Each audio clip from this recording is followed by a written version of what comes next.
तो श्रद्धा बिना धर्म नहीं हुई। बिना श्रद्धा के जो कार्य किया जाता है उसका फल प्राप्त नहीं होता है।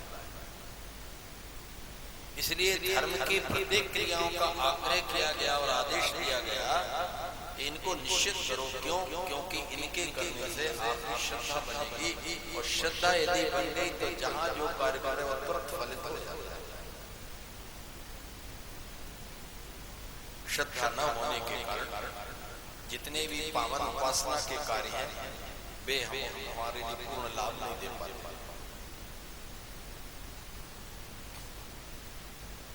पुण्य कर्म जितने एकत्रित होते चले जाएंगे उतनी श्रद्धा बलवती होती चली गई। और श्रद्धा यदि बलवती होगी तो थोड़ा सा भी स्मरण किया जाए, प्रणाम किया जाए, पूजन किया जाए, स्मरण किया जाए, लाभदायी हो जाए। एक कथानक के माध्यम से आप समझने की चेष्टा करो। पूज्य चरण गोस्वामी तुलसीदास जी महाराज वाराणसी में 80 घाट के ऊपर नित्य राम कथा सुनाते थे। एक दिन संयोग की बात थी, भादों का महीना था। तुलसीदास जी तो कथा सायंकाल समाप्त होती तो गंगा जी में उतरते थे, वहीं संध्या वंदन करते थे।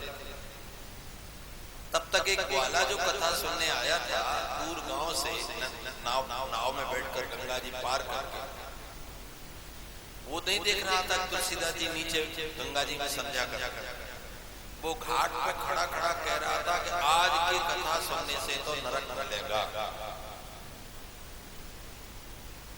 ये तुलसीदास जी ने सुना तो आश्चर्यचकित रह गए कि भाई एक अक्षरम पुंसाम महापातक नाशनम, एक अक्षर के श्रवण करने से भी मुक्ति की घोषणा है शास्त्र की। कौन व्यक्ति जो ये कह रहा है कि आज की कथा सुनने से तो नरक की प्राप्ति हो। तुलसीदास जी संध्या वंदन समाप्त करके जब ऊपर आए तो ग्वाले से कहा कि भैया तुम ही कह रहे थे क्या कि आज की कथा से तो नरक मिलेगा।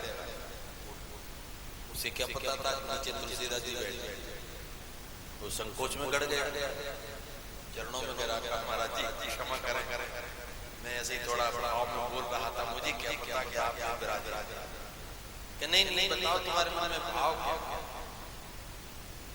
भाव ये है महाराज जी, में जाति का ग्वाला वाला 10-12 गैया नई जही है,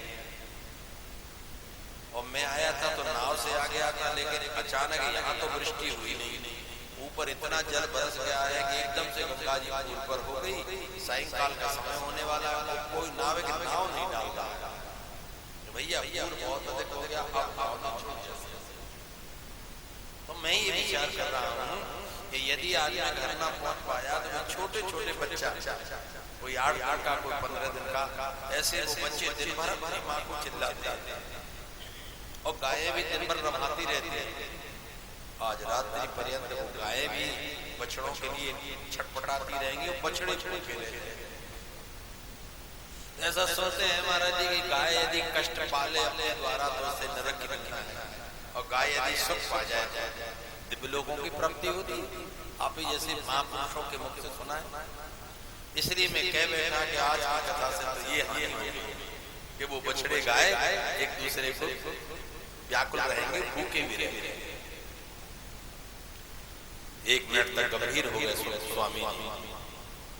तुलसीदास जी ने विचार किया कि बात सही कह रहा है, बछड़े गाय रात रात भूखे चिल्ला में ये भी एक दोष है। एक क्षण बाद भगवान ने कुछ प्रेरणा की तो उन्होंने कहा छल्ले ये दवा रख मुट्ठी में और चला जा गंगा जी के जल पे, ऐसे चलेगा जैसे धरती पर चलता। तो महाराज बड़ी कृपा होगी, मुट्ठी में वो दबाया तो गोस्वामी जी ने लिया, देखना नहीं ठीक है। अब गंगा जी में उतरा तो पहले थोड़ा डर भी लगा, ऐसी तो हमने आज तक कोई जड़ी नहीं देखी, कोई मंत्र नहीं देखा कि जल के ऊपर पृथ्वी की तरह चल दो। लेकिन इतने बड़े महात्मा हैं तो झूठ तो बोल नहीं सकते, इनका भी कोई अपना अनुभव है, अपनी तपस्या है। धीरे धीरे डरते डरते जल में पैर रखा, बिल्कुल ऐसे जैसे पत्थर पर पैर। गंगा जी का इतना बड़ा पहाड़ था, पूरा आ गया था, सारा पार कर गया, कोई 8-10 कदम की दूरी रह गई। मन में विचार आया कि एक तो ये अच्छा योग बना, आता था तो 1 पैसा उतरा ही देगा, 1 पैसा लगा होगा, ये बच गई। अब ये दवाई रखेंगे हाथ में, इस पार से उस पार, उस पार से इस पार। विचार आया कि देखें तो ये है। देखा तो तुलसीदास जी ने एक छोटे से पत्र पर राम इतना लिखकर मुट्ठी में रख।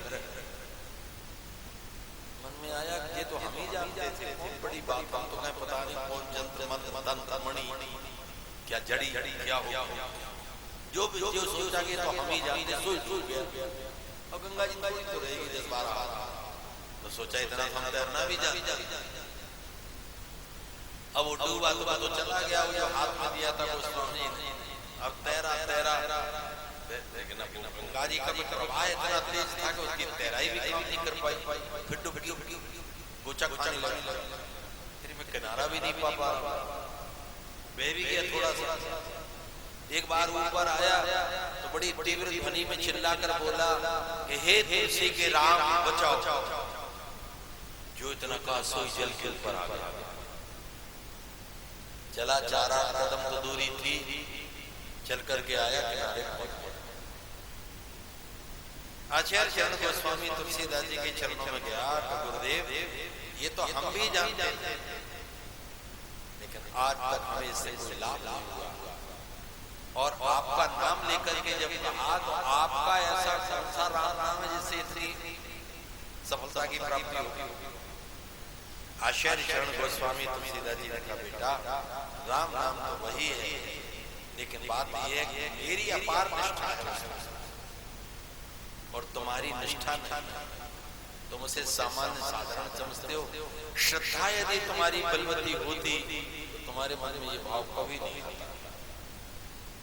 ऐसे राम नाम प्रभाव करता है, नर्मदा जी प्रभाव करती हैं। शास्त्र की हर बात का एक अपना महत्व होता है, कि हमारी श्रद्धा नहीं बैठ पाती। पता नहीं रामायण में लिखा है वो सही है कि नहीं, भागवत में जो लिखा वो सही है कि नहीं, भगवान ने ऐसा किया होगा कि नहीं। महाराज जी कई लोग तो कहते हैं राम जी राजकुमार थे, राजा के लड़के, और कृष्ण भगवान तो एक ऐतिहासिक वाले थे। पता नहीं वे सही में भगवान थे भी कि नहीं थे। शंकर जी के बारे में भी कई संदेह है। नर्मदा जी महाराज यदि साक्षात होती तो कोई व्यक्ति डूब के क्यों मरता है? क्या नर्मदा जी नहीं जानती हैं कि डूबेगा तो मर जाएगा? ऐसी इतनी अपार शंकाएं हमारे अंदर विद्यमान हैं जिनको वास्तविक दृष्टि से तत्वतः समझ नहीं पाते और कई प्रकार की आशंकाएं करते हैं। परिणाम ये होता है कि जो होने वाली उपलब्धि है उससे वंचित रह जाते हैं। यदि हमारी श्रद्धा बलवती है, श्रद्धा बलवती है तो मोही बनी, लेकिन श्रद्धा नहीं बनी। क्यों? तो पुण्य कर्म नहीं हुआ, सत्कर्म नहीं हुए, आपने तीर्थ नहीं किए, यज्ञ नहीं किए, दान नहीं दिया, अतिथि को भोजन नहीं कराया, सम्मान नहीं किया, इससे हमारी श्रद्धा बलवती नहीं हो पाई। जैसे भोजन न देने से शरीर निर्बल हो जाता है, उसमें सामर्थ्य नहीं होती है चलने फिरने, उठने बैठने, उठाने रखने की। इसी प्रकार यदि हम धर्म के कार्य और पुण्य के कर्म समाप्त कर दें तो हमारी श्रद्धा क्षीण हो जाती है और परिणाम ये होता है कि भगवान के भजन में यथार्थ निष्ठा नहीं बन पाती। बन जाए तो उससे होने वाला लाभ है वो प्राप्त नहीं होता। तभी संतों ने लिखा राम राम सब कोई कहें ठग ठाकुर अरुचो, पर संत जिनको भजत हैं बेराम कछुओ। तो दो राम जी है क्या? एक संतों के भजन करने वाले और एक हम लोग। राम जी तो एक ही है, लेकिन संत पूरी निष्ठा से, पूरे समर्पण से भजन करता है, पूरी आस्था है उसको, इसमें कोई संदेह नहीं। और हम लोगों को पांव पर संदेह होता है कि ये सही होगा कि नहीं होगा, मूर्ति में भगवान है कि नहीं है, ये नर्मदा में तत्व है कि नहीं है। ऐसी बातें हमारे अंतःकरण में इसलिए आती है कि हमारे अंदर श्रद्धा बलवती नहीं हुई है, और श्रद्धा बिना धर्म नहीं हुई। यदि आपके अंतःकरण में श्रद्धा नहीं है तो आप कितना भी यज्ञ जप तप दान पुण्य कर्म करते रहो, कोई लाभ आपको प्राप्त नहीं होता। एतावता आरंभिक उपोद्घात में मैं आपसे चर्चा कर रहा था कि इन तथ्यों को भी समझने की आवश्यकता है। सत्कर्म, पुण्य कर्म, नित्य कर्म, काम्य कर्म, देव कर्म, प्रायश्चित्त कर्म, इन कर्मों के करने से हमारी श्रद्धा बलवती होती है। उसके परिणाम से हमारी धर्म में निष्ठा बनती है और हम उस गंतव्य को प्राप्त कर लेते हैं जिसके लिए सारे शास्त्रों का सुनना अभीष्ट है। घटना कोई 25-30 वर्ष पुरानी होनी, तब मैं नया नया पुराणों का कार्य आरंभ कर रहा था। वो हमारे वहां से कच्ची रास्ता था, तेनोरी नदी बीच में पड़ती, वो आपको पता है। मुझे कोई पटेल का वो लड़का लेने आया तो ट्रैक्टर था उसका, उस समय जेटर, उस पर हमारे पंडित बैठे, हम बैठे, पुराण रखा हो। नदी किनारे पहुंचे, नदी बाढ़ में थी और भी 2-4 ट्रैक्टर में खड़े थे। लोगों ने कहा भैया बहुत पानी है, तो मैंने कहा कहीं खड़ा कर रहा होगा। खड़ा तो नहीं किया, उसे नदी में डाल दिया। प्रवाह इतना तेज था कि वो ट्रैक्टर इधर को मुड़े, लेकिन वो बड़ी तीव्रता से उसको मोड़े। हम लोग बैठे थे, हमारे यहाँ से पानी निकले। हमने कहा आज तो पुराण हो गया, अब क्या कहें, उसने डाली थी। थोड़ी कठिनाई तो हुई लेकिन किनारे पार पा गया। लड़का बिल्कुल निराश नहीं हुआ। वो रहा होगा 20-22 वर्ष का। मैंने उतर कर थोड़ा झल्लाया, मैंने कहा तुमको दिखाई नहीं देता है कितने ट्रैक्टर खड़े, तुम क्यों दुस्साहस कर रहे थे ट्रैक्टर डालने का? पहले तो चुप रहा, मैं झल्लाता रहा। फिर उसने धीरे से एक बात कही, कहा महाराज जी जब इतना बड़ा पुराण रखा है जो संसार सागर से पार लगा देता है, तो मैंने सोचा नदी से पार लगना कौन बड़ी बात है। मैंने कहा तेरी निष्ठा ने बचा लिया। आप बैठे हैं और फिर भगवान बैठे हैं, पुराण तो भगवान ही है ना, तो कैसे डूब जाएगा ट्रैक्टर? हाँ, मैंने कहा बेटा ये मेरी तपस्या से नहीं, तेरी निष्ठा से बच गया। कितना विश्वास रहा होगा उसका। धर्म जिसके अंतःकरण में विद्यमान होता है उसकी निष्ठा में कोई कमी नहीं होती और निष्ठा से तुरंत फल की प्राप्ति हो जाती है।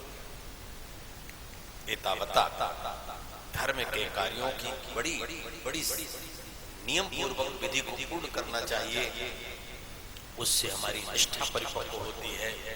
थोड़ा सा भी भगवान का भजन पूजन चिंतन मनन निधि ध्यासन करने से हमको पूर्ण उपलब्धि हो जाती है।